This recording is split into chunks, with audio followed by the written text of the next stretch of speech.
Hey guys, tonight we drift gently across the cool surface of Lake Texcoco, where the morning fog hangs low, and everything feels muffled as though wrapped in damp cotton. The water laps softly against your canoe, and you can just make out the silhouettes of men and women at work, bending, lifting, balancing. They are Aztec gardeners, though in truth the word gardener might feel far too humble for what they are about to show you. They are engineers, architects, and farmers rolled into one, inventing landscapes on water.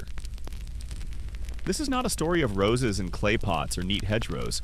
This is about building land where no land exists. And yes, you probably wouldn't survive 5 minutes balancing on these rafts without toppling into the muck. So let's just say you're lucky to be gliding through in the safest way possible, as a sleepy observer. So, before you get comfortable, take a moment to like the video and subscribe, but only if you genuinely enjoy what I do here. And while you're at it, post your location and local time in the comments. I always love seeing where in the world you're listening from. Now, dim the lights, maybe turn on a fan for that soft background hum, and let's ease into tonight's journey together.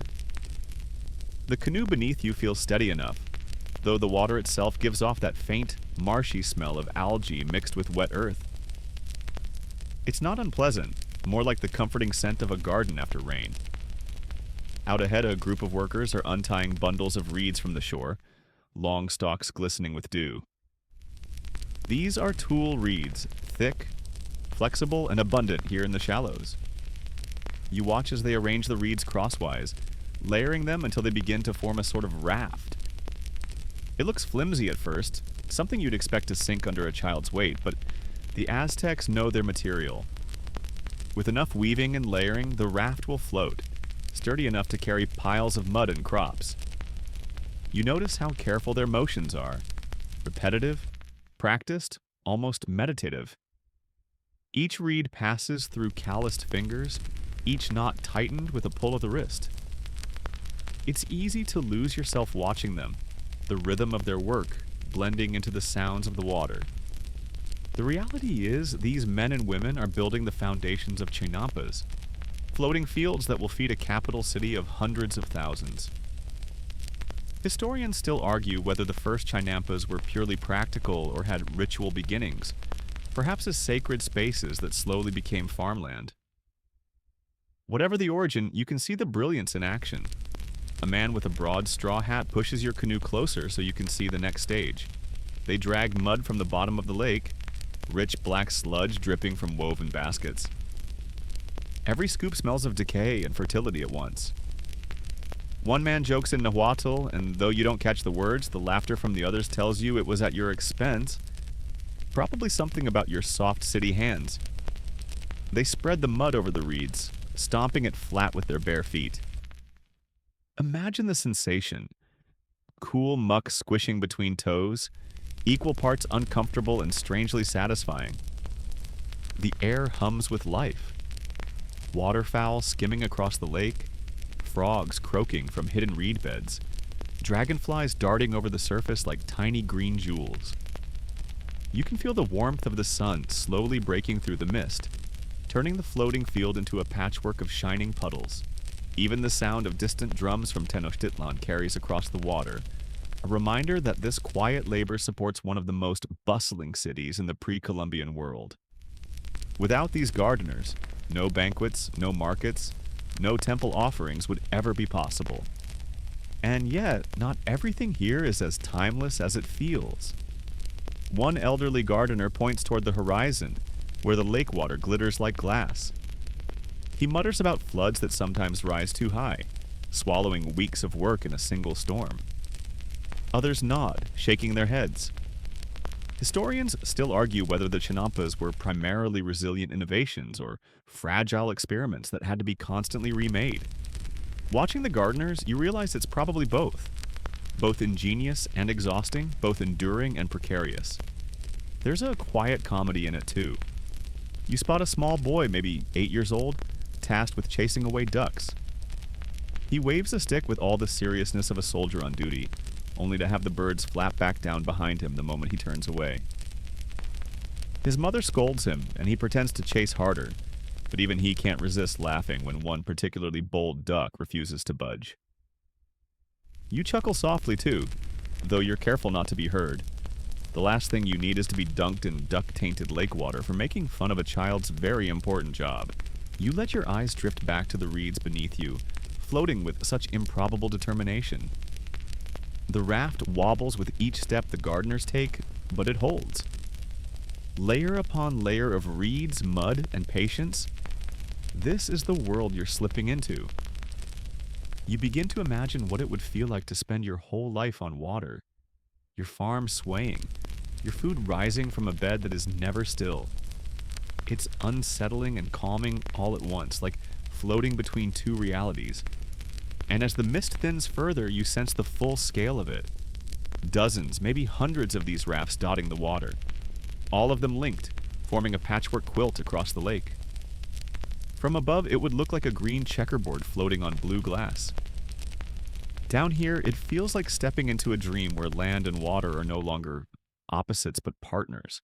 The mist has burned away now, leaving the lake wide and open, with a sun that climbs higher and warms your shoulders. You can smell the wet reeds drying as they lie stacked, waiting to be bent and bound into the bones of new chinampas.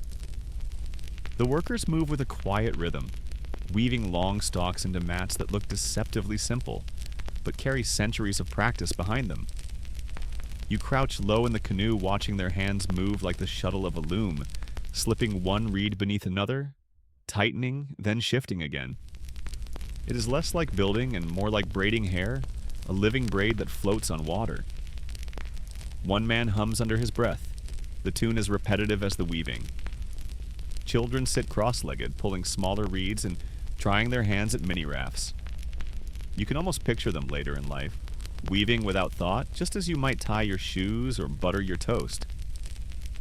The reed mats grow layer by layer, each section lashed to the next with cords of twisted fiber. It looks fragile, and you wonder whether it will hold. The workers answer your unspoken question with a demonstration. One man hops on top of the mat, bouncing his weight as if on a trampoline. The mat sinks slightly, but it doesn't collapse. The others laugh and splash water at him, telling him to get down before he makes the gods angry. Mainstream fact time. These chinampa foundations were usually anchored by willow trees planted along the edges. Their roots acted like natural nails, driving down into the lake bed and keeping everything in place. Without them, the floating mats might drift away or break apart in storms. The gardeners here pause to push sharpened willow poles into the raft's corners, and you can see how the trees will eventually grow, roots twisting into living anchors. A quirky tidbit comes when a young woman points to a bird nest tangled in one of the reeds. She carefully plucks it free, places it in a clay bowl, and sets it aside as if it were a treasure. Apparently, bits of bird nests were sometimes mixed into the reed lattice for luck, though whether it was for better crops or just fewer rats is anyone's guess. You imagine explaining that to a modern gardener? Yes, to make your tomatoes grow, just add a pinch of sparrow real estate. Historians still argue whether the earliest chinampas were truly floating, or whether they were more like semi-permanent extensions of the shore, gradually pushed further out into the lake. Watching the workers here, you realize the distinction doesn't matter much. Whether anchored shallow or drifting free, the effect is the same. Humans reshaping a watery world into a patchwork farm. The work itself is sweaty, and you can almost feel the dampness of reed stalks sliding between your palms. The reeds squeak faintly as they rub together, and when they snap, it's with a sound sharp enough to make the children giggle. Some reeds are hollow and whistle softly when the breeze catches them, so the entire raft in progress sounds faintly musical, like a chorus of tiny flutes playing at random. It's oddly relaxing, and you let your eyes half close, lulled by the combined rhythm of hands weaving and reeds singing. Every so often, someone plunges into the shallows, waist deep in the cool water to haul up another bundle of stalks. Their bodies glisten, and the spray from each movement leaves rainbow flecks catching in the sunlight. Ducks paddle by, unimpressed, while a heron perches nearby, stabbing occasionally at fish. The lake is both workplace and pantry, and you're reminded that these gardeners are not separate from the water. They are stitched into its cycles. A boy tries to carry too many reeds at once, slipping on the wet wood of the raft. He crashes down with a splash and pops back up sputtering. His father only shakes his head, muttering something about how even the lake wants its share of the work. The boy, dripping and sulking, grabs fewer stalks the next time. You can't help but smile. It feels like a universal lesson, the kind you could imagine your own parents giving. Don't bite off more than you can chew, or in this case, more reeds than you can carry. The sun is climbing higher still, and with each hour the mats become broader, heavier, more solid. You start to believe that an entire plot of vegetables really could grow on this strange woven carpet. Yet the thought nags at you. Will it last? Will it hold through storms, through floods, through the sheer weight of crops? Historians still argue whether these rafts were temporary scaffolds or marvels of endurance, rebuilt season after season or lasting for generations. Perhaps both. One gardener finally steps back, hands on hips, and surveys the work. The mat stretches a good 30 feet long, reeds bound and crisscrossed in perfect order. He presses a heel into the surface, testing it, then nods with satisfaction. You realize you're looking at more than a raft. You're looking at land in its first breath. The scene is both ordinary and monumental. People weaving reeds, laughing, slipping, bickering. It could be any day, any place where humans try to bend nature into something usable. And yet, here on Lake Texcoco, it's the foundation for an empire's pantry. Floating vegetables do not begin with seeds or harvests. They begin here, with soggy reeds lashed together until they can trick the water into becoming soil. By the time the reed mats are sturdy enough to stand on, the next stage begins. Hauling lake mud. You watch as canoes fan out across the shimmering water, their paddles dipping in unison. Each canoe carries 2 or 3 workers, and every boat rocks gently as they lean over the edge with baskets, scooping thick black sludge from the bottom. The water resists, clinging to the muck, but they tug it up anyway, basket after basket dripping with life-giving ooze. The smell hits first. Imagine wet compost mixed with iron and something faintly sweet, like damp moss after rain. It clings to your nose, sticky but strangely comforting, a reminder that decay is what feeds growth. The gardeners don't seem to mind. They joke as they work, splattering one another with mud as if it were a festival game. You can't help but picture a modern city dweller recoiling in horror at the sight, and that contrast makes you smile. Where you'd see filth, they see dinner. Mainstream historical fact. The mud of Lake Texcoco was extraordinarily fertile, thanks to centuries of organic matter building up in the shallow basin. This made it one of the richest agricultural zones in Mesoamerica. Without it, Tenochtitlan could never have supported its immense population. Watching the baskets rise and fall, you realize you're seeing the true gold of the Aztecs. Not shiny metal, but black muck. A quirky tidbit emerges when you notice one older man muttering as he scoops. He pauses to drop a single chili pepper into the lake before continuing. A younger worker explains that it's an offering, chili to heat the water and keep it generous. It's both charming and a little ironic, since chili peppers will later grow in abundance on these very rafts. You file the image away. Mud and chili, a recipe for both food and faith. Historians still argue whether this mud dredging was entirely practical or also carried ritual meaning. Was it just farming, or was it a sacred act, dredging up the underworld's essence and laying it out in the sun? The debate lingers, but here in front of you, the line between labor and ritual is blurred.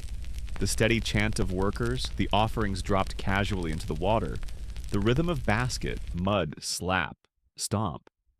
It all feels like a ceremony, even if no one calls it one. The canoes unload their cargo directly onto the reed mats. Each basketful slops down with a wet smack, splattering the edges and dripping back into the lake. The workers spread it evenly with their feet, walking barefoot through the muck, pressing it flat until the reed lattice is hidden beneath a thick, dark carpet. The sensation looks both revolting and oddly luxurious. You can almost imagine a spa charging money for a volcanic mud treatment, though here it's just another day at the farm.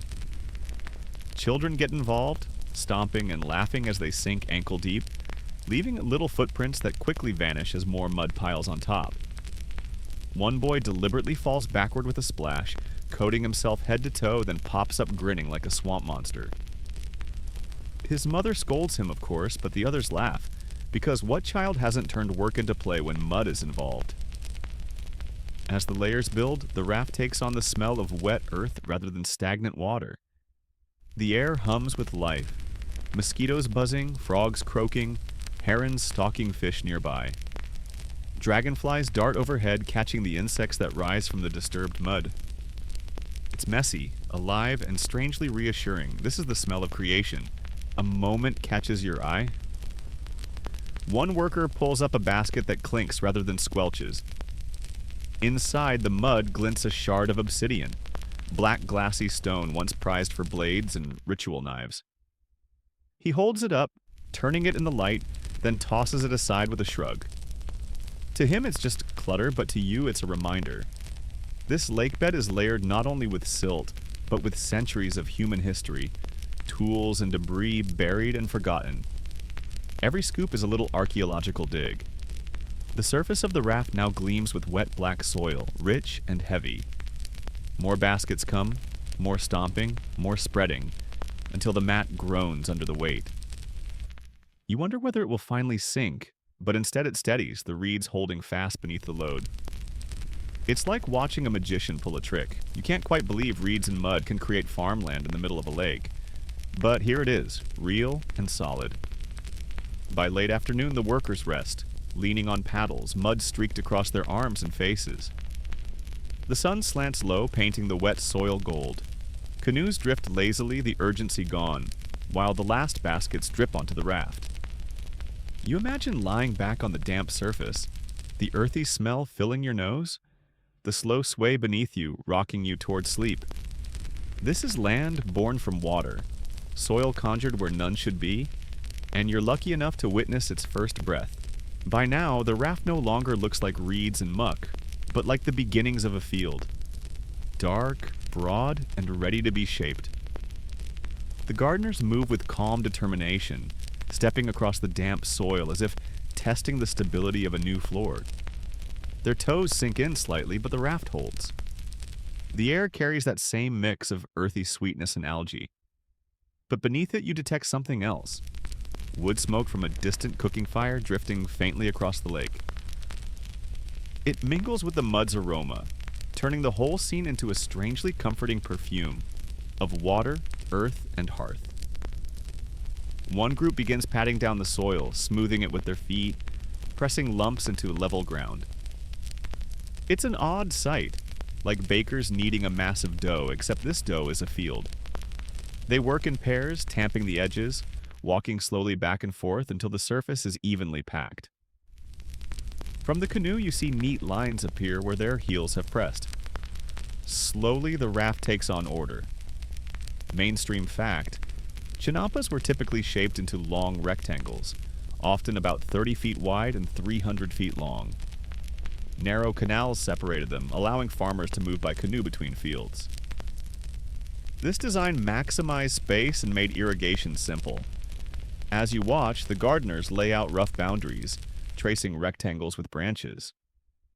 It's astonishing how geometric it looks, a floating checkerboard slowly forming on the lake. Then comes the willows. Men carry young saplings, their roots wrapped in wet bundles. They plant them along the raft's edges, stabbing sharpened poles into the mud before sliding the saplings in. In time, the roots will knit the raft together, binding soil and reeds, holding everything tight. You pause, realizing this is not just farming, but landscaping. They aren't just making a bed of vegetables. They're making a floating orchard. A quirky tidbit. Some records suggest that willow trees were also believed to whisper secrets to the lake spirits. Children were told not to nap under them, or else the spirits would carry them away in dreams. You glance at the saplings here, their fragile branches trembling in the breeze, and think, well, if a whispering willow tried to lull you to sleep right now, you'd happily surrender. Historians still argue whether the rectangular layout was purely practical, or whether it echoed some deeper cosmological order. Was each chinampa a miniature reflection of the Aztec universe, divided into cardinal directions, or simply the easiest way to plant neat rows of maize? No one knows for sure. From your perspective, the design looks both orderly and strangely sacred, as though geometry itself were a prayer. Children help scatter stones along the boundaries, pressing them into the wet mud to mark the corners. One girl proudly sets down a particularly shiny pebble, claiming it will keep bad spirits from stealing the crops. Her father ruffles her hair, not correcting her because who's to say she isn't right? Even farmers hedge their bets when it comes to unseen forces. The raft is now framed and firm, but the gardeners keep working, carving small furrows with sticks, ensuring water will drain properly. They toss handfuls of reeds and twigs into the soil, adding texture so the mud doesn't crack in the sun. It's like watching a baker add seeds to bread dough, a sprinkle here, a scatter there. Slowly, the plot feels less like a raft and more like land. From a distance, the floating fields appear as dark rectangles against the blue shimmer of the lake. Each one edged with young trees, each one mirrored perfectly in the water below. Canoes glide silently along the canals, paddlers standing tall, their reflections stretching and rippling beneath them. The whole scene looks like an elaborate painting where geometry meets nature. One worker, sweat streaking his brow, straightens and sighs. He gestures toward the soil, already imagining maize stalks rising, beans twining, squash sprawling. You can almost see it too. The raft alive with green shoots, the canal filled with fragrance from blossoms, the air buzzing with bees. Right now it is only a mud rectangle anchored with saplings, but in your mind it's already a garden afloat, rocking gently on the pulse of the lake. And as twilight begins to fall, torches flicker on nearby rafts, their light reflecting in the water like a second sky. You realize you're drifting inside a dreamscape built by hands, reeds, and willows. A place where land is never fixed but always swaying, breathing, and alive. The soil has settled enough now that the gardeners can begin the real magic, planting. You watch as baskets are carried over, filled with dried kernels of maize, beans wrapped in leaves, and small gourds ready for transplant. The children gather close, their eyes wide as though this moment were a performance. And in some ways it is, the first act of turning mud into meals. They start with maize. A man kneels and presses kernels into the damp soil, each one carefully spaced, each one dropped with a rhythm like beads into a necklace. You can almost hear the soft plop as the kernels vanish into the earth. Maize isn't just food here, it's the backbone of everything. Without it, there's no tortilla, no tamal, no atole to warm, chilly mornings. You realize with a quiet shiver that entire empires hinge on these tiny kernels slipping into mud. Mainstream fact, Aztec agriculture relied heavily on the Three Sisters system. Maize, beans, and squash grown together.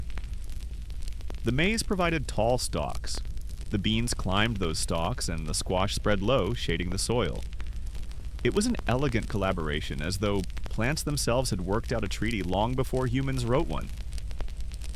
Watching the gardeners here, you see that partnership reborn with every handful of seed. And yet there are quirky details too. One older woman mutters prayers as she plants, whispering thanks to Chicomacoatl, the maize goddess.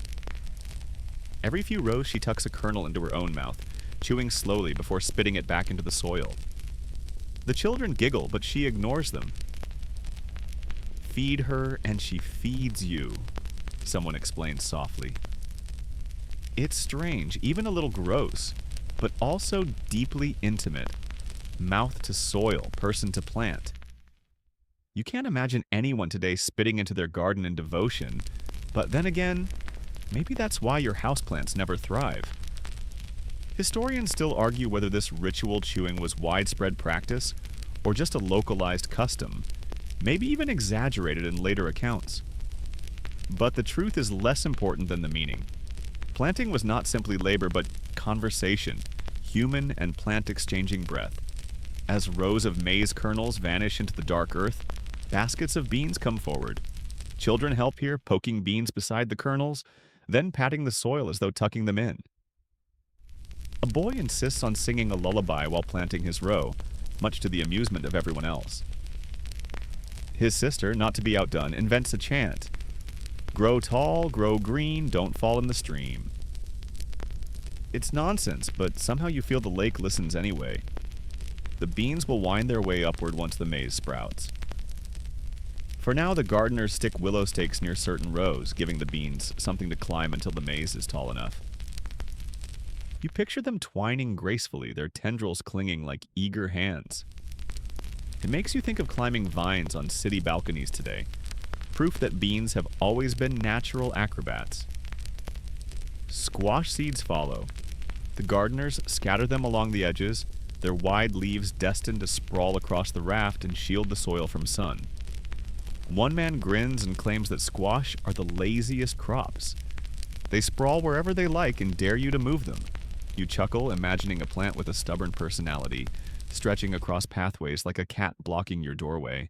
The raft slowly transforms into a patchwork of planted hope. Canoes drift up with more baskets, chilies, tomatoes, herbs, but maize, beans, and squash remain the heart.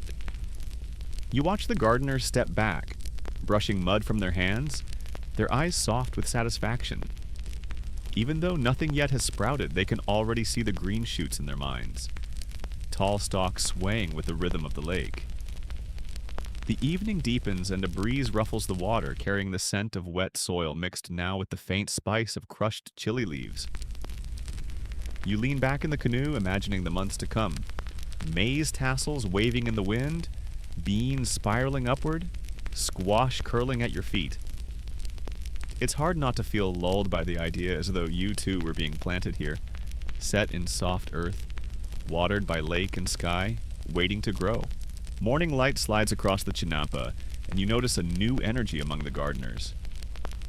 Yesterday's maize and beans are tucked into the soil, and now the baskets arriving by canoe gleam with different treasures.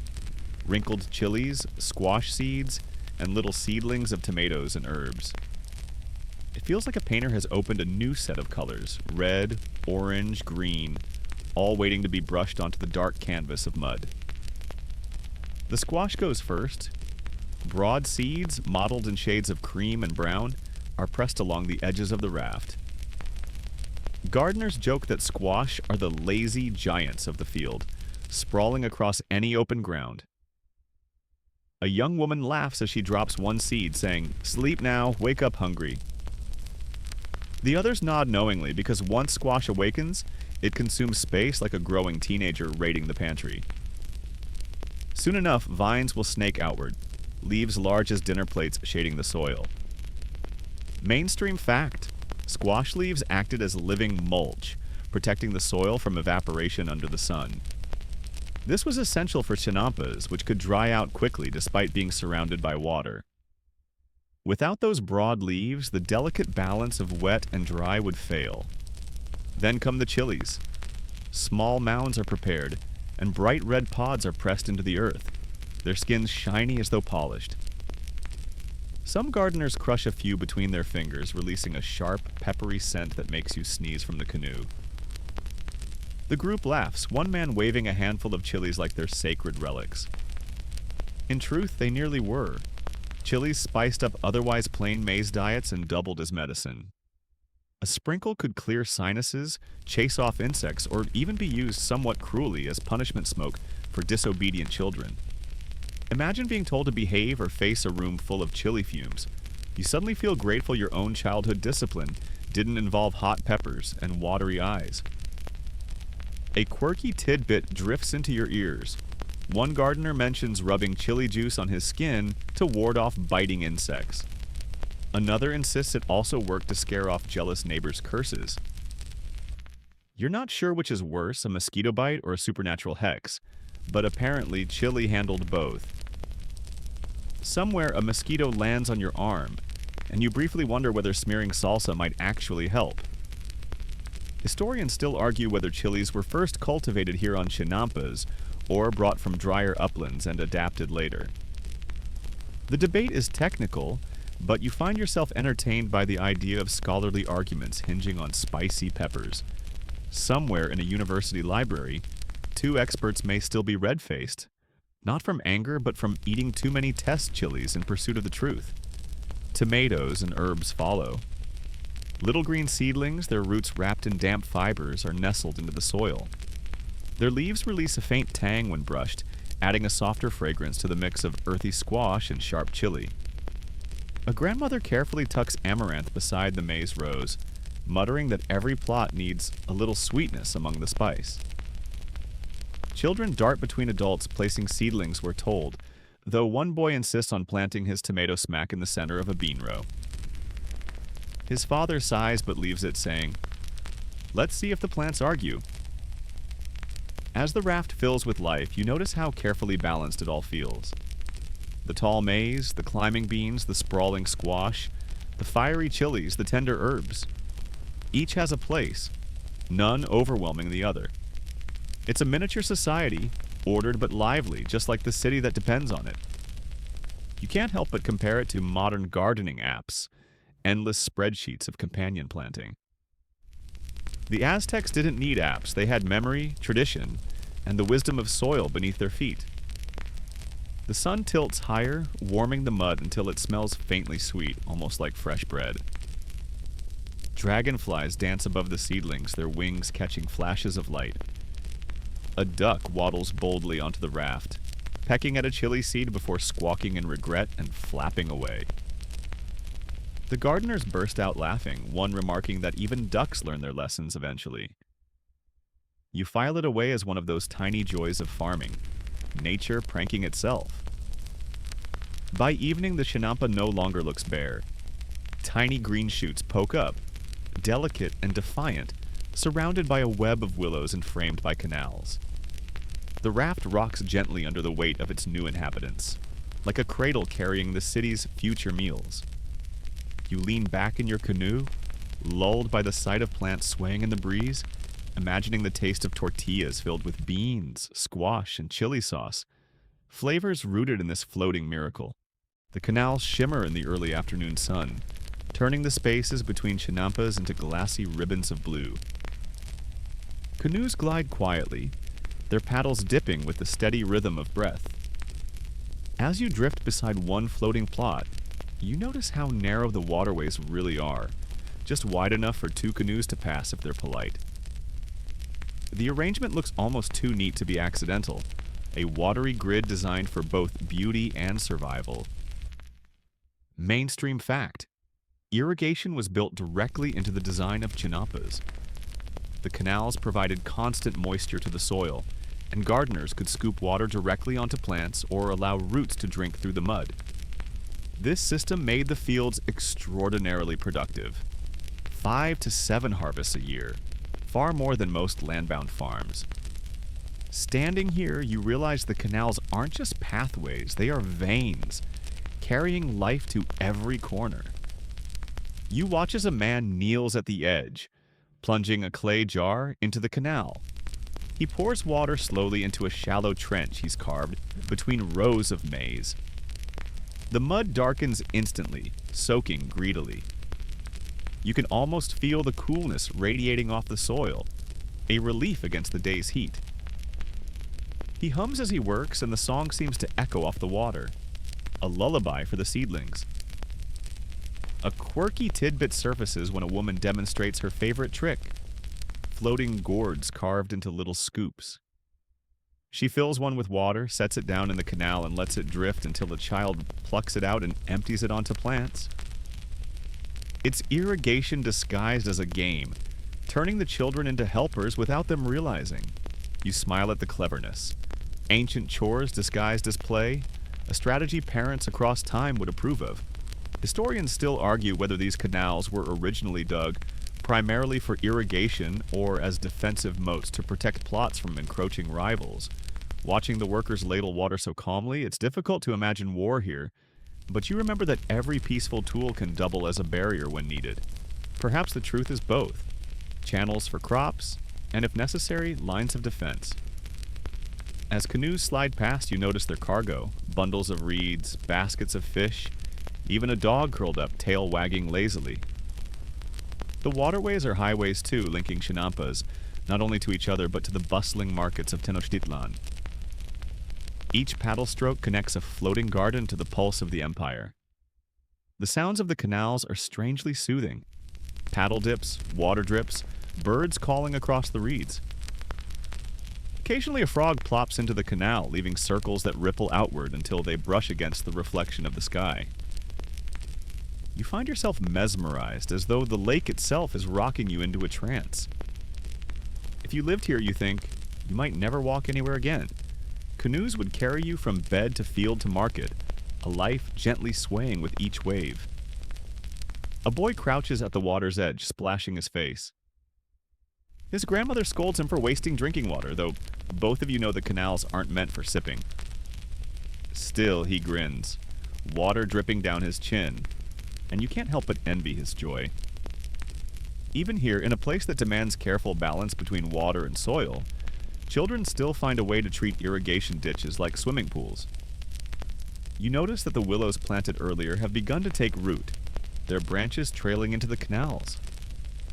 One gardener ties small charms to the twigs, bits of cloth and feathers. He explains softly that these are to remind the water to keep flowing, never drying out. It's a superstition, yes, but also a practical comfort. After all, when your life depends on canals, you don't take chances with either spirits or seasons. The sun begins to sink, painting the water orange and pink. The canals reflect every color, a mirror broken only by the passing ripple of a canoe. You lean against the side, eyes heavy, imagining the canals as dream paths, carrying you deeper and deeper into this floating world, where land is never still and water is never silent. The sun tilts toward late afternoon and the Chinampa has grown busy again. Gardeners walk barefoot along the damp rows, bending here and there with easy grace. You follow their rhythm, a hand plucking a weed, a foot tamping down the loose soil, a stick nudging a bean vine back toward its stalk. It's not frantic work, not the kind of rush you'd see in a modern factory farm. Instead, it's the quiet repetition of care, daily tending rituals that seem as natural as breathing. Mainstream fact: Aztec farmers practiced routine maintenance every day, checking moisture, weeding, and ensuring vines climbed correctly. This attentiveness is why Chinampas could be harvested year-round. You watch a man crouch low, fingers brushing the soil like a doctor checking a pulse. He nods with satisfaction, the way you might after tasting soup that needs no extra salt. Nearby, a woman sings softly as she works, her voice lilting above the hum of insects.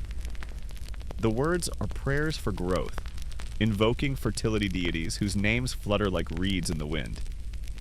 Her song blends with the sound of rustling leaves, turning the whole Chinampa into something halfway between field and temple. You realize that for her, there's no separation between farming and worship. The two are threads of the same weave. A quirky tidbit: some gardeners carried tiny clay whistles carved in the shapes of frogs or birds. They'd blow them while tending crops, both to amuse themselves and to confuse or scare away pests. You hear a boy toot one now, the sound shrill and ridiculous, making his little sister double over in laughter. His father shakes his head, muttering that even the gods would cover their ears at that noise. Still, you notice the birds flutter away from the maze when the whistle shrieks, so perhaps there's more method than madness in it. Historians still argue whether these daily rituals were practical routines dressed in ritual clothing, or rituals that happened to be useful farming techniques. Was the prayer simply a way to focus attention? Or did the Aztecs truly believe every word fed the plants? Watching the gardeners, you suspect it didn't matter. The crops thrived either way, and the gardener's peace of mind thrived with them. You see beans beginning their climb now, thin tendrils wrapping around maize stalks like tiny hands reaching for stability. The gardeners encourage them, gently twirling the vines in the right direction. Squash vines creep along the ground, their leaves stretching outward, some already big enough to shade your entire foot. The whole plot feels alive, like a slow-motion dance choreographed by the sun and guided by human touch. A grandmother squats beside a chili patch, carefully flicking away ants. She grumbles under her breath as though scolding the pests personally. Not today, little thieves. You think about how much of farming is simply arguing with nature until it agrees to compromise. Sometimes you win, sometimes the ants do. The humor of it settles in your chest, a small chuckle that earns a curious glance from one of the workers. The workday winds down with a last round of watering. Canoes glide by, gourds dipping into canals, water pouring gently into thirsty furrows. The low angle of sunlight turns droplets into sparks as they fall. You lean against the canoe's edge, eyes half closed, lulled by the steady rhythm of splashing. Somewhere, a frog croaks like an old man clearing his throat, and you think it might be the funniest sound you've ever heard in such a peaceful setting. As dusk deepens, the gardeners gather their tools, wooden sticks, baskets, and yes, those silly clay whistles.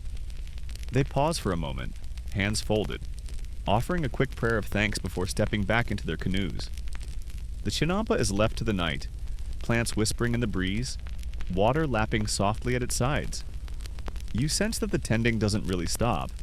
It just shifts, as if the plants themselves take over once human hands rest. You float a little longer, listening to crickets tuning up in the reeds. The garden sways gently on its watery foundation, a cradle of food and faith rocking on the lake. And you think, maybe this is what farming has always been.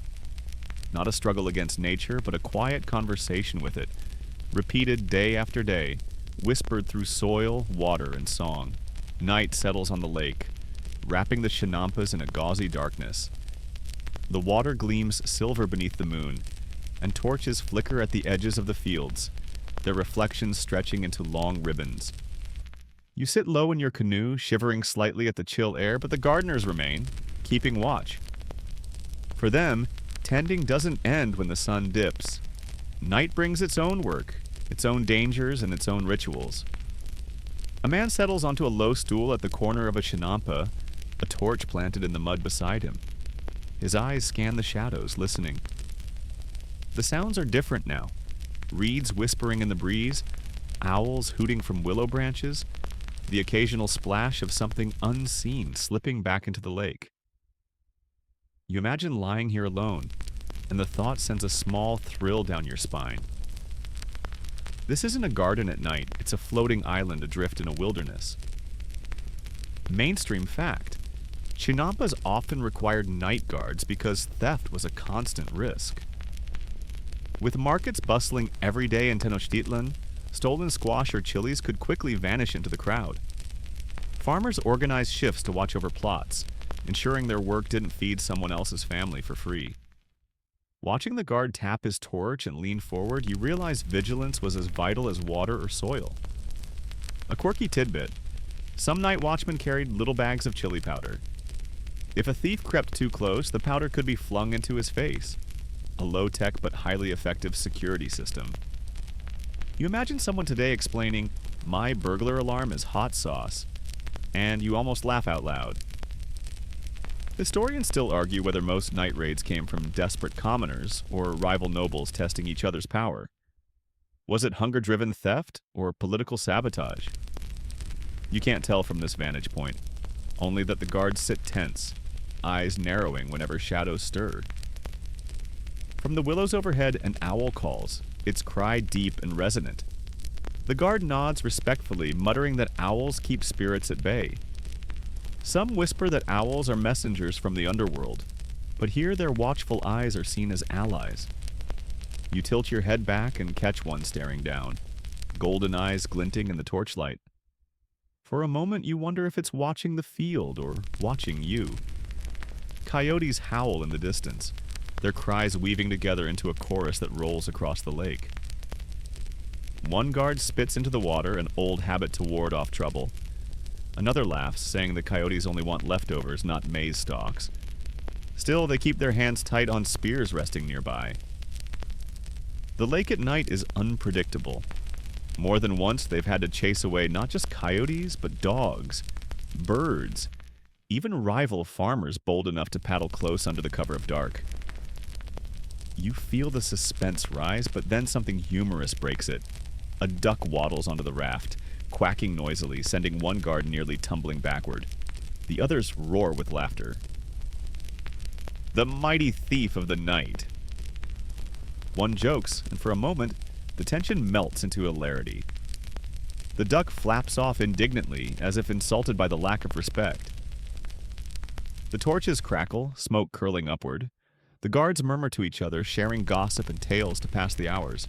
One man tells of a night when a thief tried to sneak across the canal, only to fall in and shout so loudly he woke half the Chinampas.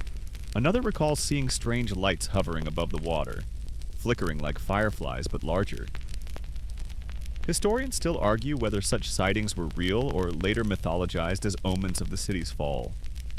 You imagine glowing orbs bobbing over the lake, unsettling but mesmerizing, and shiver despite yourself. Hours pass, the moon climbing higher. The Chinampa rocks softly beneath its growing crops, plants whispering with every breeze. You can almost hear them breathing, as though the garden itself keeps vigil alongside the men. Wrapped in night sounds, owls, frogs, distant drums, you feel suspended, caught between waking and dreaming, afloat in a world where even vegetables need bodyguards. Dawn breaks soft and hazy, and with it comes the bustle of market day. The lake awakens not with bird calls alone, but with the creak of wooden canoes, dozens of them slipping out from the Chinampas like ants leaving their hill. You steady yourself as your own canoe sways in their wake, each boat loaded high with produce, onions piled in woven baskets, tomatoes glowing like little suns, chilies strung in fiery garlands. The air smells sharp, green, and faintly smoky from the torches that burned through the night. The gardeners paddle with practiced ease, their canoes gliding so smoothly you hardly hear the splash of the blades. Children perch among the vegetables, tasked with swatting away ducks or steadying bundles of herbs. You catch one boy sneaking a tomato, biting into it like an apple, the juice dripping down his chin. His mother swats his head lightly, though she smiles because who can resist the first tomato of the morning? Mainstream fact, Tenochtitlan's great marketplace, Tlatelolco, could host tens of thousands of buyers and sellers each day. Farmers from the Chinampas provided much of the city's fresh produce, their canoe convoys streaming toward the markets like lifelines. You picture the scene ahead, stalls overflowing, voices shouting prices, the aroma of herbs and grilled maize heavy in the air. Quirky tidbit, some farmers decorated their canoes with flowers or ribbons, partly to attract buyers, partly to show pride. You spot one such boat now, its prow adorned with marigolds that bob cheerfully in the breeze. It looks less like a farm cart and more like a floating festival float, and you imagine how modern advertisers would envy such charm. No neon signs needed, just petals and pride. Historians still argue whether barter or cacao beans served as the main currency in these markets. You imagine scholars bickering over the precise ratio of chilies to cacao, while here, a farmer shrugs and says, "One canoe of squash buys me what I need." The truth seems as fluid as the lake itself, shifting with time and place. The convoy flows steadily across the water, a living chain of boats bound for the city. Sunlight glints off wet squash skins, casting golden flashes that ripple like coins. The scent of cilantro mingles with the earthy tang of onions. One canoe carries nothing but herbs, bundles of mint, epazote, and wild greens tied in fragrant stacks. You breathe it in, surprised by how refreshing it feels, like walking through a garden first thing in spring. As the canoes near the shoreline, the hum of the city grows louder. You can hear it before you see it. The calls of vendors, the clatter of pottery, the bark of dogs. Tenochtitlan rises in the distance, its temples and causeways shimmering in the morning light. It looks impossibly vast, a city afloat on the same waters that cradle these gardens. And you realize, every stone, every plaza, every noble feast is fed by the quiet work of these rafts. A gardener near you jokes that chilies always sell first, and if you're late, you'll only have squash left. Another counters that squash is more filling, so the joke is on him. They banter back and forth, laughter bouncing across the water. Even here, with the weight of a city depending on them, they find humor in the simple competition of vegetables. Children point excitedly as the causeways grow closer, the market's already visible. Canoes press tighter together, the water crowded with cargo until it looks like a floating traffic jam. Yet there's no honking, no road rage, just calls of warning. The occasional splash as someone steers wide, and laughter when a basket tips and a tomato bobs off like a red balloon. By the time the convoy enters the city's orbit, you feel the energy shift. The floating world of reeds and mud gives way to the pulsing heart of Tenochtitlan, where every basket of beans, every squash vine, every chili pod becomes part of the empire's feast. And you're carried along with them, swept into the vibrant tide of a marketplace that never seems to sleep. You slip into the city with the farmers, canoes nudging against stone docks. The market already roars to life, rows upon rows of stalls covered with woven mats, voices colliding in a constant pulsing hum. The smell hits first, roasted maize dough sizzling on griddles, crushed herbs releasing sharp perfume, chilies smoking in clay braziers until the air makes your nose tingle. It's overwhelming, but in the best way, like stepping into a living heartbeat. The gardeners unload their harvests, baskets hoisted onto shoulders, chilies carried in strings that jangle like fiery necklaces. Squash thumps into piles, beans are poured into clay jars, and herbs are displayed in bundles tied neatly with reeds. Each item looks impossibly fresh, as though the lake itself delivered it only seconds ago. You realize that, in a sense, it did. Mainstream fact. Banquets for Aztec nobles and ceremonies at temples depended heavily on Chinampa produce. Without these floating fields, the city's feast could not exist at the scale they did. Imagine entire pyramids decorated with food offerings, heaps of maize, chilies, amaranth dough, all drawn from the quiet labor of gardeners miles away on the lake. You feel the strange duality, simple vegetables transformed into both everyday meals and sacred symbols. A quirky tidbit comes when you overhear a vendor selling herbs, not only as food but as fortune. He claims a certain sprig of epazote, if hung above your doorway, will keep your mother-in-law from visiting too often. A woman buys 2 on the spot, muttering that you can never be too careful. You chuckle softly, reminded that markets have always sold hope alongside goods. Historians still argue whether nobles truly valued Chinampa farmers or merely tolerated them as necessary laborers. Were gardeners honored as providers or dismissed as peasants in mud? The answer drifts somewhere in between. You watch a richly dressed noblewoman bargain over squash, her servant carrying the pile, and you sense the gardener's pride flicker even as he bows. Feeding an empire is power, even if it goes unacknowledged. Later, you trail behind a line of canoes bound not for stalls, but for kitchens. Their cargo heads straight to palaces, where cooks prepare feasts fit for rulers. Imagine roasted tomatoes blended into sauces, chilies ground with stone pestles until their heat sings on the tongue, beans simmered into thick stews poured over tortillas hot off the griddle. These meals don't taste like mud and reeds. They taste like abundance. Children dart through the crowd, nibbling snacks, tiny cakes of amaranth and honey, or roasted squash seeds salted just enough to crunch between their teeth. A girl offers you one from her palm, and you taste it. Nutty, rich, a little smoky. Somehow it carries the memory of the Chinampa, the soil that birthed it. The noise of the market swells, almost hypnotic. Vendors call prices, buyers argue, laughter erupts, dogs bark, and drums from a nearby temple pound in counter rhythm. It's chaotic, yes, but also strangely ordered, like 1,000 voices chanting different lines that still blend into one song. You feel your shoulders loosen, lulled by the sheer abundance of it all. A man nearby holds up a chili the size of your hand, joking that it's strong enough to chase away both hunger and unwanted suitors.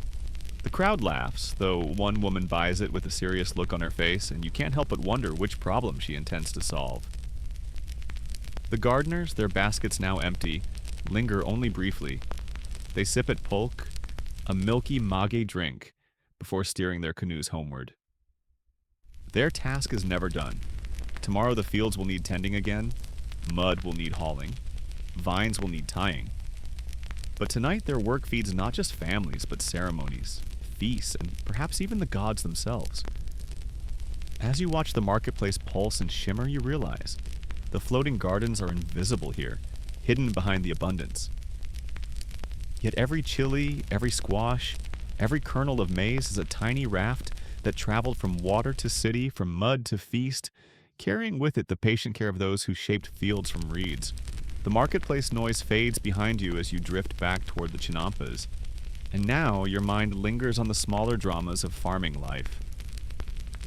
Not every day brings smooth harvests and bustling markets. Sometimes it brings pests, plagues, and peculiar remedies. You trail behind a canoe piled not with vegetables but with strange supplies. Bundles of dried herbs, clay jars of powder, and a gourd full of what smells suspiciously like chili smoke. Mainstream fact: Aztec farmers faced pests like insects, rodents, and even flocks of birds eager to steal seeds. Without modern pesticides, they relied on clever, low-tech methods. You soon see one in action. A man kneels in his plot and fans smoke across his chilies. The smoke comes from dried chili peppers tossed into the fire, filling the air with a spicy haze that makes your eyes water even from the canoe.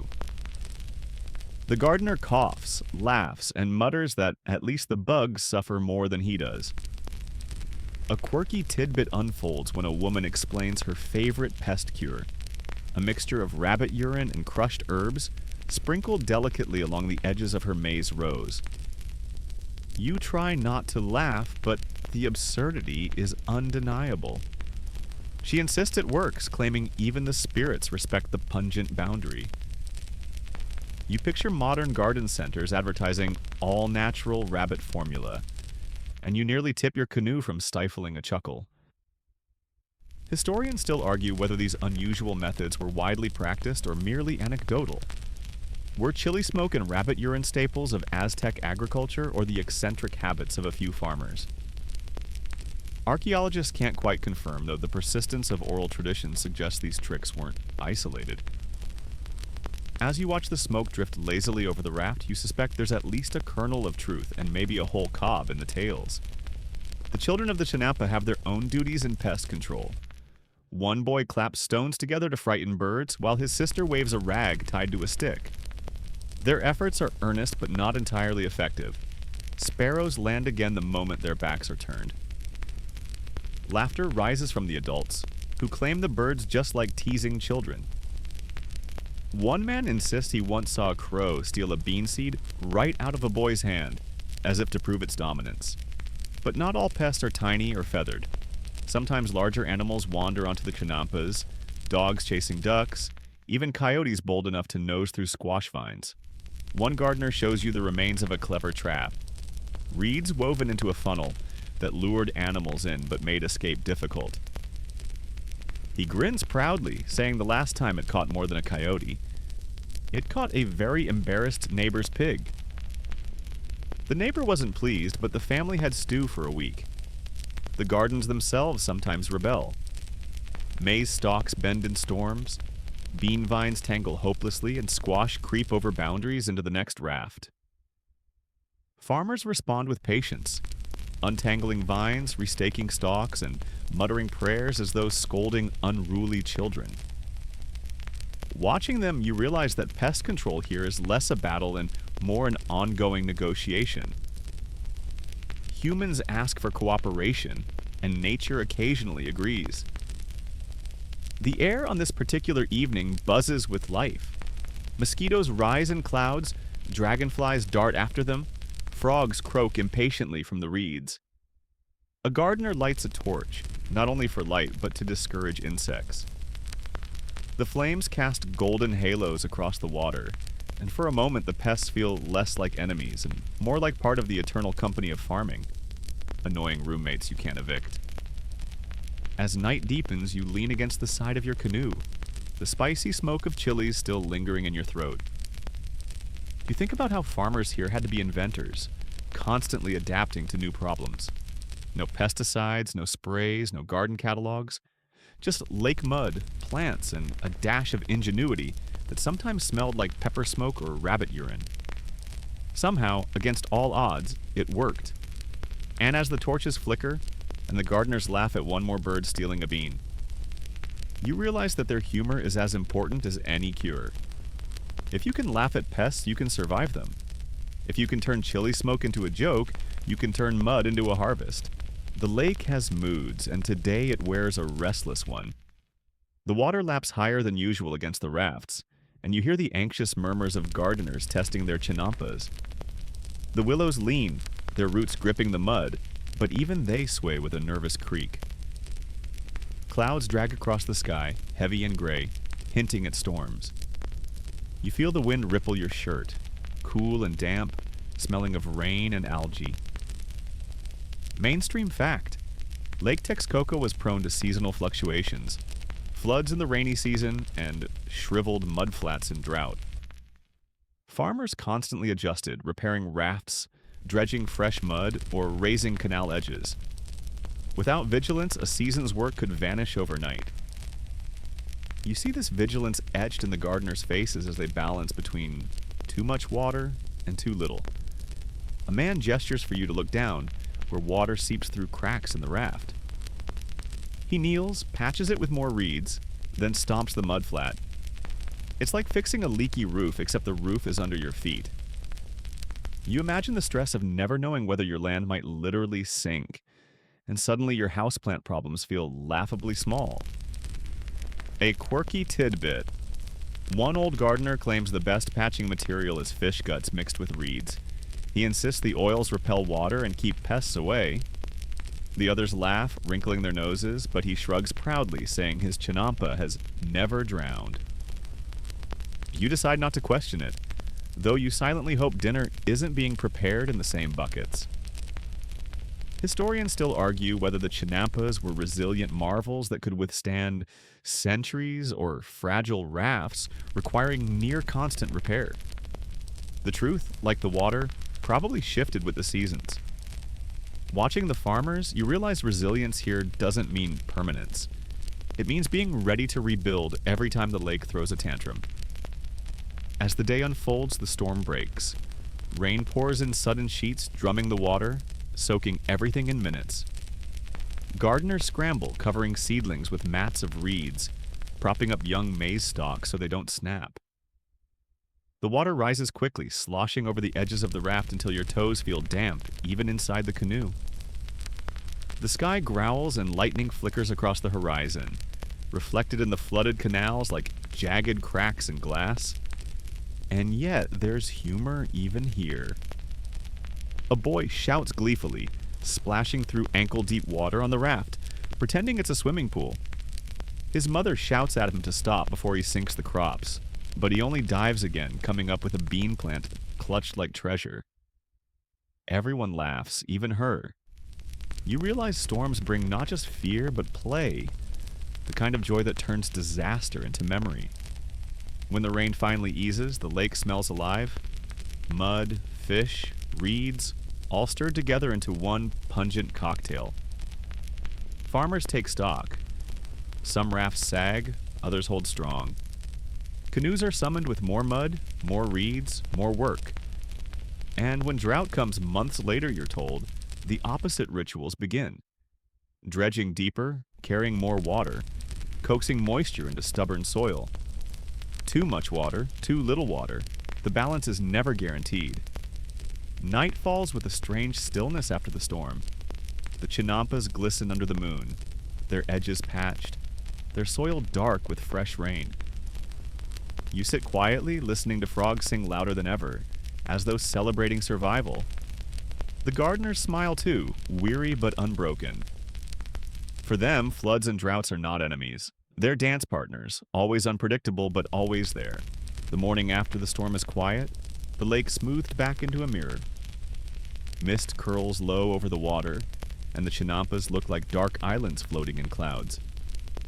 Gardeners walk carefully over damp soil, checking for damage, whispering soft words not only to each other but to the land itself. You realize these aren't just floating fields.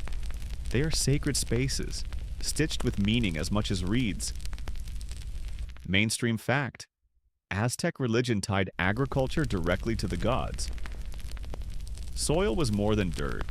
It carried the essence of Tlaltecutli, the earth deity, and Chicomacoatl, the goddess of maize. Priests often blessed the chinampas, reminding farmers that each harvest was an offering, not a guarantee. You see this belief embodied in the way farmers pause before planting or harvest, heads bowed briefly as if greeting an old friend. A quirky tidbit surfaces when one woman explains that a pinch of lake mud was sometimes smeared across a child's forehead during planting season. It was believed to connect the child to the cycle of growth, ensuring both health and obedience. You imagine the child squirming while parents dab mud between the eyebrows, a sort of Aztec eat your vegetables moment. Except here, the vegetables answer back. Historians still argue whether the sacred role of soil was universally practiced or emphasized more in ceremonial contexts. Were daily farmers truly whispering prayers at every row, or were those acts reserved for priests and rituals? Watching the gardeners here, you suspect the line blurred. For them, planting without prayer would have felt as strange as cooking without fire. A priest in white cotton robes appears on the edge of a chinampa, his sandals muddy, his hands holding incense. He walks slowly, wafting smoke over the maize, the beans, the squash, as though clothing them in invisible garments. Gardeners kneel briefly, muttering words you don't catch. The smoke smells sharp, resinous, almost medicinal. You feel it cling to your clothes, and suddenly the whole raft feels less like a farm and more like an altar. Children, curious, sneak closer. One boy dips his fingers into the mud and smears a streak across his cheek, grinning like a warrior preparing for battle.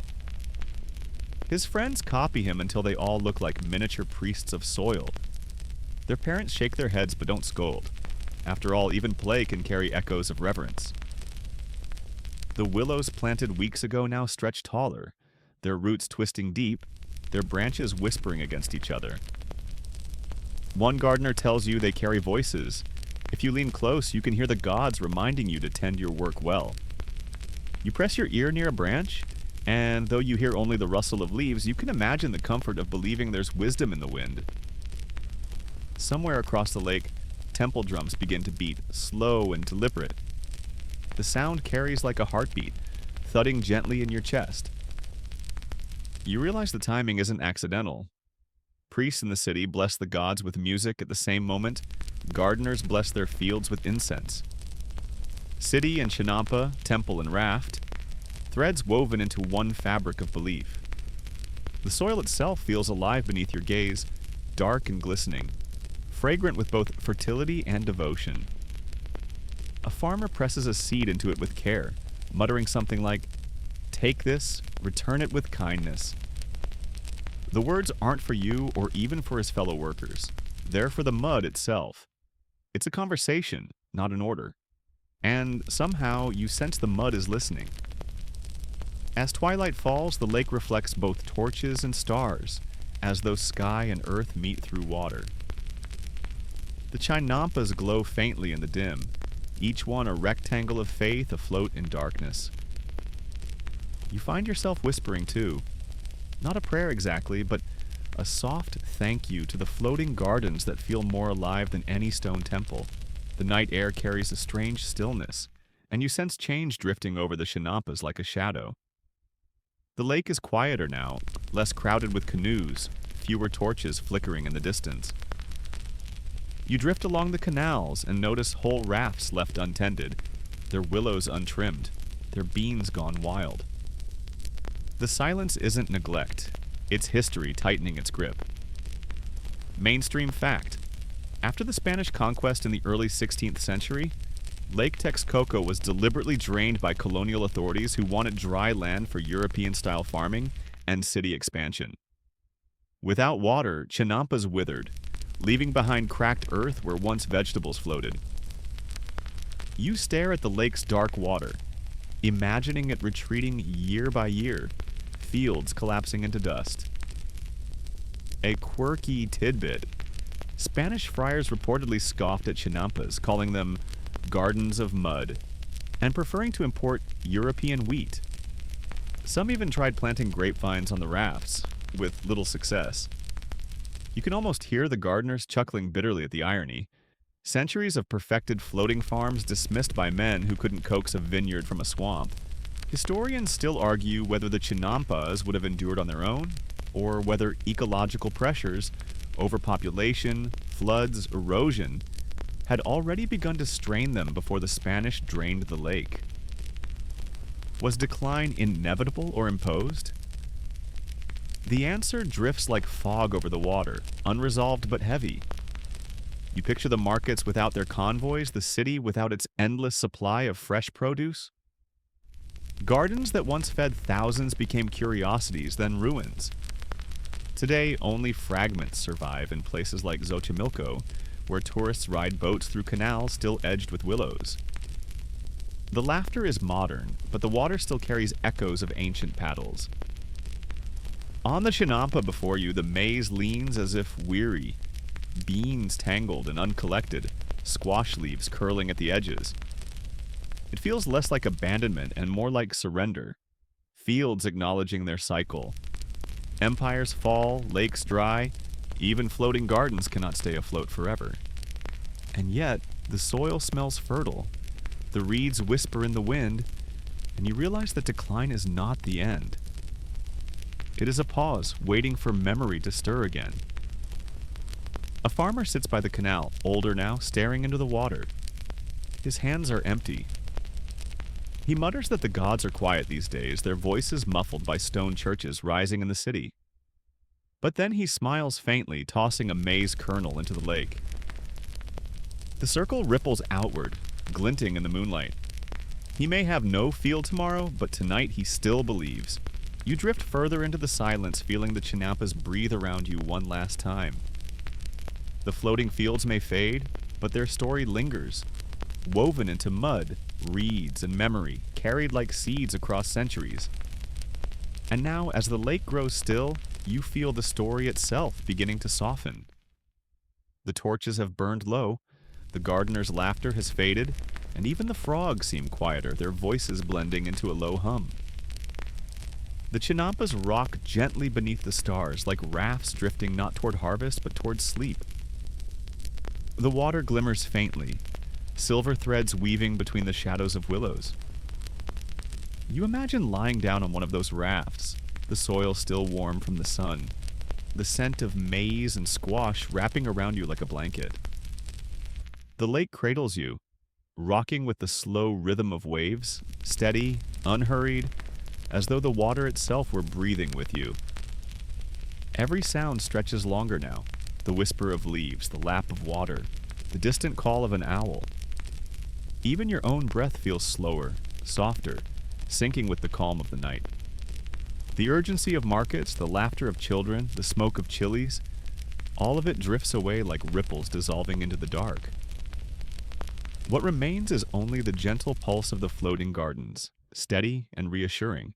You let your mind wander, tracing the memory of reeds woven tight, mud pressed firm, seeds nestled carefully in soil. You imagine those seeds resting, not rushing to sprout, but waiting patiently for the morning light. Just as you wait now, eyes heavy, body sinking, content to let time pass without demand. The chinampas fade into the mist, and you find yourself drifting too, carried not by paddles but by stillness. Water, soil, reeds, and stars all blur together until the boundaries dissolve. You are floating, safe, steady, held in a cradle of history and night. Sleep takes you as gently as the lake carries its gardens.